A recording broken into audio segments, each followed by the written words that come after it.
Assalamualaikum warahmatullahi wabarakatuh. Perkenalkan, nama saya Fatima Azhara Alwi dengan NIM 205119015. Nah, di sini kami dari kelompok 1 dan saya selaku pemateri pertama yang akan membahas tentang neuron dan komponen penyusun sistem saraf. Apa itu neuron? Neuron atau sel saraf merupakan satuan kerja utama dari sistem saraf yang berfungsi untuk mengantarkan impuls listrik yang terbentuk akibat adanya suatu stimulus atau rangsangan, di mana jutaan dari sel saraf ini akan membentuk suatu sistem saraf. Adapun struktur dari sel saraf atau neuron, yaitu yang pertama dendrit, di mana dendrit ini merupakan sel saraf pendek bercabang yang terhubung langsung dengan badan sel, di mana dendrit ini berfungsi untuk menerima rangsangan dan meneruskan rangsangan tersebut ke badan sel.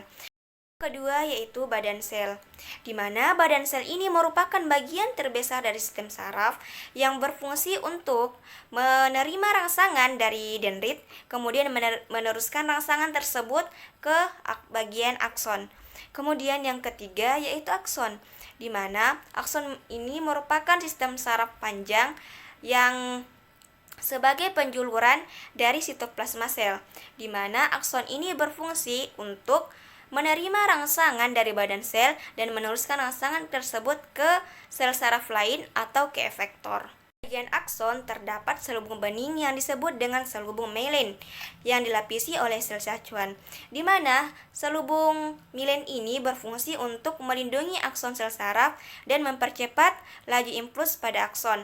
Kemudian sel sacuan ini berfungsi untuk memberikan nutrisi. Kemudian ada pun bagian yang tidak dilapisi oleh selubung yang disebut dengan nodus Renvier, di mana nodus Renvier ini mempercepat transmisi impuls. Pembagian sel saraf, di mana sel saraf ini dibagi menjadi 3 kelompok. Yang pertama yaitu sel saraf sensori, di mana berfungsi untuk menghantarkan impuls dari reseptor ke sistem saraf pusat, yaitu otak dan sumsum tulang belakang. Kemudian yang kedua yaitu sel saraf motorik, di mana berfungsi untuk menerima impuls dari sistem saraf pusat ke otot atau kelenjar, di mana hasilnya akan berupa tanggapan tubuh dari rangsangan, tubuh terhadap rangsangan. Kemudian yang ketiga yaitu sel saraf intermediate, di mana sel saraf intermediate ini juga dapat disebut sebagai sel saraf asosiasi, di mana sel saraf ini banyak ditemukan di dalam sistem saraf pusat yang berfungsi untuk menghubungkan sel saraf sensori dengan sel saraf motorik atau menghubungkan antara sel saraf lainnya dan di dalam sistem saraf pusat. Berdasarkan struktur dendrit dan akson, neuron dibagi menjadi 3, yaitu neuron unipolar, neuron bipolar, dan neuron multipolar, di mana neuron unipolar yaitu neuron yang hanya memiliki satu akson bercabang. Kemudian neuron bipolar yaitu neuron yang memiliki satu akson dan satu dendrit. Kemudian neuron multipolar yaitu memiliki beberapa dendrit dan hanya memiliki satu akson. Kemudian materi selanjutnya yang akan saya jelaskan yaitu komponen penyusun sistem saraf. Nah, adapun komponen penyusun sistem saraf pada hewan yaitu otak, serabut saraf, pleksus, dan ganglia. Nah, serabut saraf merupakan kumpulan akson dari sejumlah sel saraf, baik itu sejenis maupun tidak. Nah, kita ambil contoh yaitu serabut saraf sejenis yaitu serabut eferen dan serabut eferen, di mana serabut eferen ini merupakan tersusun atas akson dari sel saraf motorik, sedangkan serabut campuran ini tersusun atas akson dari sel saraf sensori dan sel saraf motorik. Kemudian pleksus. Nah, pleksus ini merupakan jaringan serabut saraf yang tidak teratur, di mana pleksus ini dapat ditemukan pada badan sel, namun kadang juga selalu tidak ada. Nah, oleh karena itu di antara serabut-serabut saraf dapat ditemukan adanya sinaps, kadang-kadang juga tidak ada. Nah, pleksus ini juga terdapat pada hewan Solenterata, Stenophora, dan Chemir chordata. Setelah plexus terdapat ganglia. Nah, ganglia ini merupakan kumpulan serabut saraf yang berbentuk nodul, baik itu bulat atau membulat dan memiliki batas yang jelas, dilapisi oleh jaringan konektif dan memiliki badan sel serta serabut saraf. Nah, pada ganglia noduler selalu ditemukan adanya sinaps. Ganglia pada vertebrata berbeda dengan ganglia pada invertebrata, di mana pada vertebrata ganglia yang terdapat di kepalanya ini berfungsi sebagai otak, sedangkan pada hewan invertebrata ini memiliki otak yang sederhana. Otak pada hewan tingkat tinggi ini sangat kompleks. Cukup sekian penjelasan dari saya, kurang lebihnya mohon dimaafkan. Assalamualaikum warahmatullahi wabarakatuh, dan materi selanjutnya akan dijelaskan oleh teman kelompok saya. Assalamualaikum warahmatullahi wabarakatuh. Perkenalkan, nama saya Ferry Lalfian, NIM 20500119019 dari jurusan Pendidikan Biologi, Fakultas Tarbiyah dan Keguruan UIN Alauddin Makassar. Pada kesempatan ini saya akan membahas dua materi, yaitu fisiologi syaraf dengan penghantar impuls melalui sinapsis. Yang saya akan bahas pertama yaitu fisiologi saraf. Apa sih pengertian sistem saraf itu? Sistem saraf adalah sistem kompleks yang berperan dalam mengatur dan mengordinasikan seluruh aktivitas tubuh. Sistem ini mungkin untuk Anda melakukan berbagai kegiatan seperti berjalan, berbicara, menelan, bernafas, semua aktivitas mental termasuk berpikir, belajar, dan mengingat. Sistem saraf pada manusia terdiri dari otak, sumsum tulang belakang, organ-organ sensorik, dan semua saraf yang berhubungan dengan organ-organ tersebut dengan seluruh tubuh. Sistem ini bekerja dengan informasi melalui bagian tubuh atau indera tertentu, memproses informasi tersebut, serta memicu reaksi seperti membuat otak Anda bergerak, merasakan sakit, dan bernapas. Anatomi dan bagian sistem saraf. Secara garis besar terdapat 3 bagian pada sistem saraf pusat manusia. Ketiga bagian tersebut adalah, yang pertama itu otak. Otak adalah mesin pengendali utama dari segala fungsi tubuh seperti yang disebut di atas. Organ ini merupakan bagian dalam sistem saraf pusat manusia yang jika saraf pusat merupakan pusat kontrol tubuh, maka otak adalah markas besarnya. Yang kedua itu sumsum tulang belakang. Jelas, sama dengan otak, sumsum tulang belakang juga merupakan bagian dari susunan sistem saraf pusat. Sumsum tulang belakang langsung berhubungan ke otak melalui batas otak dan kemudian mengalir sepanjang ruas tulang belakang. Tak kalah penting dari anatomi sistem saraf adalah sel saraf itu sendiri, atau disebut neuron. Fungsi sel saraf atau neuron adalah menghantarkan impuls saraf. Berdasarkan fungsinya, neuron terbagi ke dalam 3 jenis, yaitu neuron sensorik yang membawa pesan ke saraf pusat, neuron motorik yang membawa pesan dari saraf pusat, serta interneuron yang menghantarkan pesan di antara neuron sensorik dan motorik di saraf pusat. Setiap neuron atau sel saraf tersebut terdiri dari 3 bagian atau struktur dasar anatomi neuron tersebut. Yang pertama itu badan sel, yang kedua dendrit, yang ketiga akson. Adapun fungsi dari sistem saraf, secara umum sistem saraf pada manusia memiliki berbagai fungsi. Fungsi tersebut adalah, yang pertama itu mengumpulkan informasi dari dalam dan luar tubuh, yang kedua mengirimkan informasi ke otak dan sumsum tulang belakang, dan ketiga memproses informasi di otak dan sumsum tulang belakang, yang keempat mengirim informasi ke otak, kelenjar, dan organ sehingga dapat merespon dengan tepat. Sistem saraf pusat yang terdiri dari otak dan sumsum tulang belakang memiliki fungsi untuk menerima informasi atau rangsangan dari semua tubuh, kemudian mengontrol dan mengendalikan informasi tersebut untuk menghasilkan respon tubuh. Yang kedua itu sistem saraf tepi.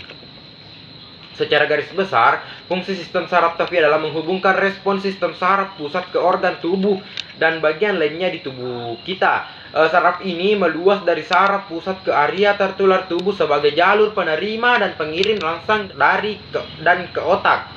Dan yang ketiga itu sistem saraf somatik. Sistem saraf somatik bekerja dengan mengontrol semua hal yang Anda sadari dan secara sadar mempengaruhi respon tubuh. seperti penggerak lengan, kaki, dan bagian tubuh lainnya. Fungsi saraf ini menyampaikan informasi sensorik dari kulit, organ indera, atau otot ke sistem saraf pusat. Selain itu, saraf somatik juga membawa respon keluar dari otak untuk menghasilkan respon berupa gerakan. Selanjutnya itu sistem saraf otonom. Sebaliknya, sistem saraf otonom mengontrol aktivitas yang Anda lakukan secara tidak sadar atau tanpa perlu memikirkan. Sistem ini harus menerus aktif untuk mengatur berbagai aktivitas seperti bernafas, detak jantung, dan proses metabolisme dalam tubuh. Ada dua bagian dari saraf ini. Yang pertama itu sistem saraf simpatik. Sistem ini mengatur respon perlawanan dari dalam tubuh ketika ada ancaman pada diri Anda. Yang kedua itu sistem saraf parasimpatik. Sistem ini gunanya menjaga fungsi tubuh normal setelah ada sesuatu yang mengancam diri kita atau diri Anda. Adapun penyakit sistem saraf, yang ada berbagai penyakit atau gangguan saraf. Yang pertama itu Alzheimer, adalah penyakit menyerang sel-sel otak dan neurotransmitter. Penyakit ini mengaruhi fungsi otak, mengaruhi ingatan Anda dan cara Anda berperilaku. Kedua itu Parkinson, adalah gangguan yang terjadi ketika sel saraf tidak menghasilkan cukup dopamin, yaitu bahan kimia yang sangat penting untuk kelancaran kontrol otot dan gerakan. Yang ketiga itu multiple sclerosis, adalah penyakit kronis yang memengaruhi saraf pusat. Yang selanjutnya Bell's palsy, adalah kondisi lemah atau lumpuh tiba-tiba pada saat sisa wajah. Epilepsi adalah kondisi ditandai dengan kejang yang berulang atau kambuh. Kondisi ini dapat terjadi karena adanya gangguan aktivitas listrik di otak.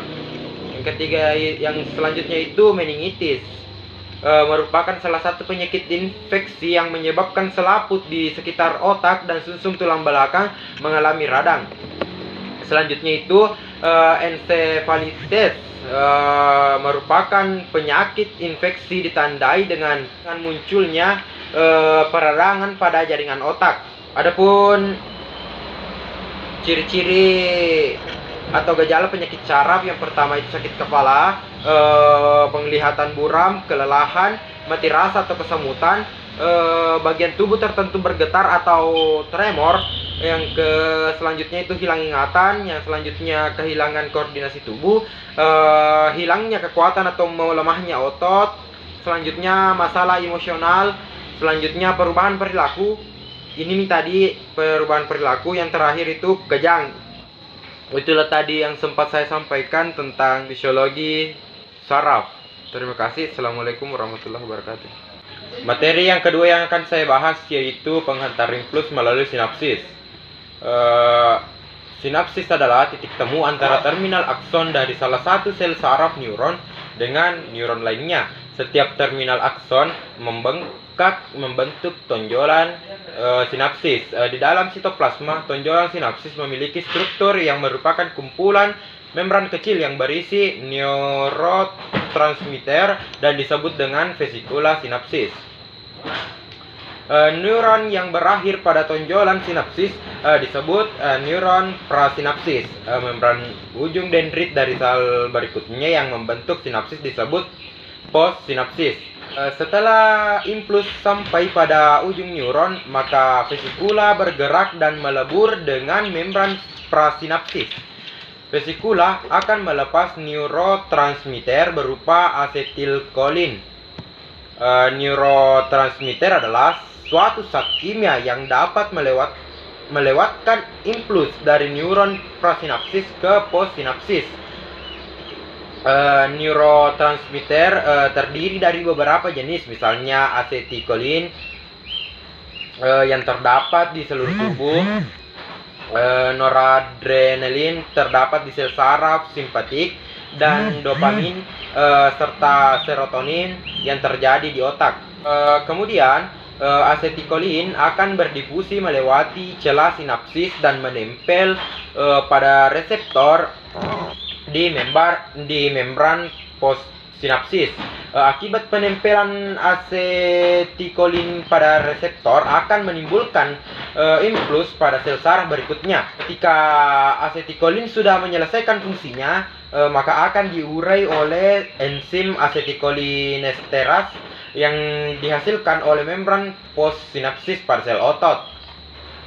Enzim ini menyebabkan asetikolin tidak aktif dan sel otot relaksasi. Sel otot akan berinteraksi kembali jika asetikolin dilepaskan kembali oleh akson. Adapun jenis-jenis neurotransmitter, pertama itu asetikolin, yang kedua dopamin, yang ketiga serotonin, yang keempat itu norepinefrin, kelima neuropeptida. Adapun faktor yang mempengaruhi kecepatan rambat impuls, yang pertama itu diameter serabut saraf. Sel saraf yang memiliki diameter besar akan lebih cepat merambat impuls dibanding dengan sel saraf yang memiliki diameter kecil. Kedua itu selubung mielin. Daerah akson yang tertutup mielin akan menghantar impuls lebih cepat dibanding dengan akson yang tidak tertutup. Ketiga itu temperatur. Hingga ambang batas tertentu, temperatur yang lebih tinggi akan mempercepat pengiriman impuls dibandingkan ketika temperatur rendah. Hal tersebut dibuktikan dengan lebih cepatnya perambatan impuls pada hewan hemioterm seperti mamalia dibandingkan hewan berdarah dingin poikiloterm seperti reptilia atau amfibi. Itulah materi yang sempat saya bawakan. Cukup sekian. Assalamualaikum warahmatullahi wabarakatuh. Assalamualaikum warahmatullahi wabarakatuh. Saya Naila Sari akan melanjutkan materi dari teman saya, yaitu sistem saraf pada vertebrata. Jadi sistem saraf pada vertebrata itu terdiri atas otak dan sumsum tulang belakang yang membentuk sistem saraf pusat atau SSP yang bertanggung jawab atas integrasi informasi. Jaringan kerja saraf yang membentuk sistem saraf tepi atau SST membawa informasi dari reseptor sensoris sampai ke sistem saraf. Kemudian sistem saraf pada vertebrata terdiri dari dua bagian utama. Yang pertama adalah sistem saraf pusat yang terdiri atas otak dan sumsum tulang belakang atau korda spinalis, dan dua sistem saraf tepi yang terdiri atas sistem saraf aferen dan sistem saraf eferen. Sistem saraf eferen terbagi menjadi sistem saraf somatik dan sistem saraf otonom. Sedangkan sistem saraf otonom lagi itu terdiri atas sistem saraf simpatik dan sistem saraf parasimpatetik. Kemudian sistem saraf pusat yang pertama adalah otak. Otak merupakan pusat saraf yang terletak di dalam rongga tengkorak. Otak manusia terdiri atas dua belahan, yaitu otak kiri dan otak kanan. Otak kiri mengendalikan tubuh bagian kanan, sebaliknya otak kanan mengendalikan tubuh bagian kiri. Kemudian otak tengah. Otak tengah sejalan dengan evolusi vertebrata, hanya mengalami perubahan ukuran sedikit saja, tetapi mengalami fungsi perubahan yang besar. Pada ikan dan amfibi, otak tengah mengontrol tingkah laku yang sangat kompleks. Bagian C yaitu otak belakang.